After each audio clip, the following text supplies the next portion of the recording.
Welcome to bird media. నేను మీ పవన్ కృష్ణమూర్తి. 100 కోట్లు మనం ఎప్పటికి సంపాదించుకోవాలి? అసలు చూస్తాం 100 కోట్లు ఎక్కడన్నా అసలు చూడడానికి ఉంటుందా మనకి? ప్రభుత్వాన్ని ఒకటి రిక్వెస్ట్ చేయాలండి. 100 కోట్ల రూపాయల సొమ్ముని ఎంత ఉంటుంది, పరిణామం ఎంత ఉంటుంది అంటే 100 రూపాయల కాగితాలు అయితే ఎన్ని వస్తాయి? పెద్ద డినామినేషన్ 500 కాబట్టి 500 ప్లస్ 200 అన్నీ కలుపుకొని పోనీ ఓన్లీ 500 కాగితాలు 500 కట్టలు అయితే ఎన్ని వస్తాయి? ఒకసారి డిస్ప్లే పెట్టండి ఏదన్నా పబ్లిక్ గార్డెన్స్లోనో ఇంకో చోటో, లేదంటే మన టవర్స్ ఉన్నాయి కదా, పోలీస్ ఇంటెలిజెన్స్ టవర్స్ కట్టారు కదా కొత్తగా, ఆ ప్రాంగణంలోనో చాలా చక్కగా ఒక మంచి బుల్లెట్ ప్రూఫ్ క్యాబిన్ రెడీ చేయించి దాంట్లో 500 రూపాయలు నోట్ల కట్టలు కరెక్ట్గా 100 కోట్లు, ఎక్కువ కూడా వద్దు, ఒక్క పైసా ఎక్కువ వద్దు తక్కువ వద్దు, 100 కోట్లు మొత్తం పెట్టి ఒకసారి పబ్లిక్కి డిస్ప్లే చేయండి సార్. 100 కోట్లు అంటే ఎంత వస్తుంది అనేది. లేదు 100 కోట్లకి బంగారం అయినా సరే, బంగారపు ముద్ద ఒకటి, ఇగో ఇదమ్మా 100 కోట్ల రూపాయల బంగారం ఇది అని చెప్పి దాన్నైనా సరే ఒక డిస్ప్లే పెట్టండి సార్, జనానికి తెలియాలి. అంటే అట్లీస్ట్ దాన్ని చూసి 100 కోట్లు సంపాదించాలి అంటే మనం ఏం చెయ్యాలి? సగటున నెలకి ఒక 60-70 వేలు, లేదు 1,00,20,000 సంపాదిస్తున్నాము, పైసా కూడా దాంట్లో తినట్లేదు అనుకొని ఎన్నేళ్ళు కష్టపడితే ఆ 100 కోట్ల రూపాయలు సమకూరతాయి అనేటువంటి ఒక లెక్క కూడా వేసుకోవాలి. కాబట్టి ఒకసారి ప్రజలకు పెట్టండి సార్. ఎందుకు ఈ మాట అంటున్నానంటే, కాళేశ్వరం సరిగ్గా 10 నెలల క్రితం ఈ రిపోర్టు ఇవన్నీ వచ్చిన తర్వాత దాంట్లో ఉన్నటువంటి ఇంజనీర్లు వాళ్ళ ఆస్తులు దాడులు ఇవన్నీ చూసాం కదా.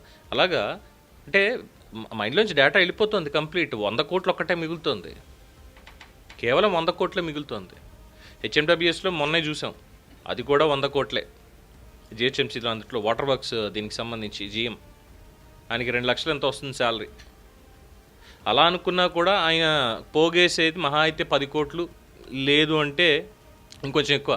అలాంటిది మార్కెట్ లిస్ట్ చూస్తే 100 కోట్లు. ఇప్పుడు మళ్ళీ phone tapping case, Telangana phone tapping కేసులో ఎస్పీ భుజంగరావు, ఆయనకు కూడా నేను చేసినటువంటి సోదాల్లో వచ్చింది అక్షరాల 100 కోట్ల పైచిలుకే. దాని డీటెయిల్స్ ఒకసారి చూస్తే, నేను ఉదయం నుంచి ఏసీబీ అధికారులు భుజంగరావుతో పాటు ఆయన బంధువులు సన్నిహితులకు సంబంధించినటువంటి 15 ప్రాంతాల్లో ఏకకాలంలో సోదాలు నిర్వహించారు. హైదరాబాద్లో హఫీజ్పేట, సూర్యాపేట, నల్గొండ జిల్లాల్లో ఈ తనిఖీలు జరిగాయి. ఈ సోదాల్లో మొత్తం 5.92 కోట్ల విలువైన ఆస్తులకు సంబంధించిన పత్రాలను గుర్తించారు. స్వాధీనం చేసుకున్న ఆస్తుల్లో 27.29 ఎకరాల వ్యవసాయ భూమి, హైదరాబాద్లో 2 ఇళ్లు, 5 ఓపెన్ ప్లాట్లు, ఒక వాణిజ్య భవనం, వీటితో పాటు 3.83 లక్షల నగదు, కిలో బంగారం, 2 కార్లు. ఈ ఆస్తుల డాక్యుమెంట్ విలువ 5.92 కోట్లుగా ఉన్నప్పటికీ బహిరంగ మార్కెట్లో వీటి విలువ 100 కోట్లకు పైగానే ఉంటుంది అని అధికారులు అంచనా. మొత్తం 29 మద్యం సీసాలు కూడా లభించింది. దీనికి ఎక్సైజ్ శాఖకి తరలించారు, అక్కడ వాళ్ళకి ఇచ్చారు. 2024 మార్చిలో అరెస్ట్ అయ్యారు, ఈ ఫోన్ ట్యాపింగ్ చేశారు అక్రమంగా అన్నటువంటి దాంట్లో.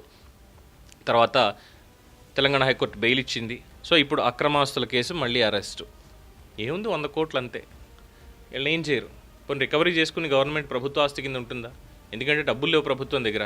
రేవంత్ రెడ్డి గారు చెప్పారు, అప్పు చేసో సొప్పు చేసో ఏదో ఒకటి చేస్తున్నాం, తీసుకొస్తున్నాం పెట్టుబడులు అని అంటున్నారు. ఎందుకంత కష్టపడ్డం ఎందుకు? ఈ అవినీతి అధికారులు ఎవరైతే ఉన్నారో, అవినీతి చేసిన వాళ్ళు ఎవరైతే ఉన్నారో వాళ్ళని పట్టుకుని మొత్తం వాళ్ళ ఆస్తులన్నీ రికవరీ చేస్తే తెలంగాణ ప్రభుత్వానికి ఎందుకు జమ కాదు? ఖజానా నిండిపోద్ది కదా. ఎందుకంటే ఒక్కొక్క అధికారే 100 కోట్లు అంటే వాళ్ళ కింద ఉన్నటువంటి వాళ్ళు ఎంత చేస్తున్నారు, వాళ్ళ పైన ఉన్నటువంటి వాళ్ళు ఎంత చేస్తున్నారు, ఇవన్నీ ఒకసారి లెక్కలు తీయాలిగా.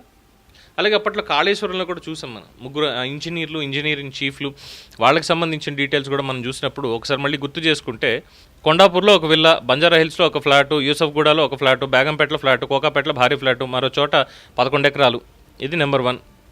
హైదరాబాద్ శివార్లో ఉన్న 11 ఎకరాలు, దాదాపు 1000 కోట్ల విలువ. అలాగే నెంబర్ 2 ఇళ్ళు, 14 ప్రాంతాల సోదాలు దొరికినవన్నీ షేక్పేట, కొండాపూర్లో 2 లగ్జరీ విల్లాలు, శ్రీనగర్ కాలనీ, మాదాపూర్, నార్సింగ్ మొత్తం 3 ఫ్లాట్లు, అమరావతిలో వాణిజ్య స్థలం. పాశం యాదగిరి గారు మన తొలి వెలుగు రఘు, తెలంగాణ శాంసను, పృథ్వీరాజ్ సంగిరెడ్డి ఉన్నారు కదా, దాసరి శ్రీనివాసు, తర్వాత ఇంకా కొంతమంది చాలామంది మాట్లాడుతున్నారు ఈ మధ్యన రౌండ్ టేబుల్లో కూర్చొని మాట్లాడేటోళ్ళు. ఒకసారి ఇనుండ్రయ్యా, కాళేశ్వరంలో జరిగినటువంటి అవినీతిలో అధికారి అమరావతిలో పోయి అక్కడ కమర్షియల్ ఫ్లాట్కు ఉన్నాడంట. మరి ఆయనకేం పని ఆంధ్రలా? ఈడ మందిని ముంచి ఆడకెళ్ళి ఆస్తులు కూడా పెట్టుడా? కాస్త ఆలోచించరు. తర్వాత మిగతా మాట్లాడదాం. తర్వాత సిద్దిపేట జిల్లా మర్కూరు మండలంలో 28 ఎకరాల వ్యవసాయ భూమి, పట్టాంచెరులో 20 గుంటల భూమి, శ్రీనగర్ కాలనీలో 2 ఇళ్ళు, ఇలా ఉన్నాయి. చెప్పుకుంటూ వెళ్తే లిస్టు చాంతాడు. వీళ్ళే ఇంత అంటే వీళ్ళ పైన ఉన్నవాళ్ళు, వాళ్ళ పైన ఉన్నవాళ్ళు ఇంకెంత అనేది ఒకసారి మరి ఏసీబీ వాళ్ళు, సిబిఐ వాళ్ళు, ఎన్ఫోర్స్మెంట్ డైరెక్టరేట్ వాళ్ళు ఎవరైనా రంగంలోకి దిగి తీస్తారా? అఫ్కోర్స్ దాదాపు 200-300 కోట్లు ఆస్తులు సీజ్ చేశారు అన్న ఇది ఉంది కాబట్టి మరి అది ఎలా చేస్తారేంటి అనేది తర్వాత విషయం. బట్ అవినీతి, అక్రమ సంపాదన అనేసరికి ఒక్కళ్ళు కూడా తగ్గట్లేదు భయ్యా. 100 కోట్లు మినిమం టార్గెట్ అంటే 100 కోట్లు, అంతకుమించి ఎక్కువ కూడా వద్దు, తక్కువ కూడా వద్దు. సెట్ ఆ పాయింట్ అంతే అది. సో ఇప్పుడు ప్రజలు మనం పన్నులు ఎందుకు కట్టాలి? వీళ్ళు అవినీతి చేసుకోవడానికా?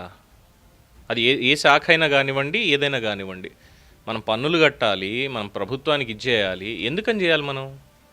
మనం జీతాలు ఇస్తున్నాంగా వీళ్ళకి, పని చేయడానికే కదా, ఎలవెన్సెస్ మొత్తం అన్నీ ఇస్తున్నాం కదా, మళ్ళీ ఎస్పీ, సెక్యూరిటీ అన్నీ ఉంటాయి కదా.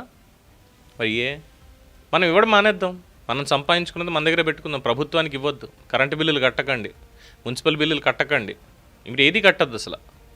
ఈ ట్యాక్సులు కానీ, కమర్షియల్ ట్యాక్సులు కానీ ఇవి ప్రజలు కట్టడం మానేసేయండి, వ్యాపారస్తులు కట్టడం మానేసేయండి.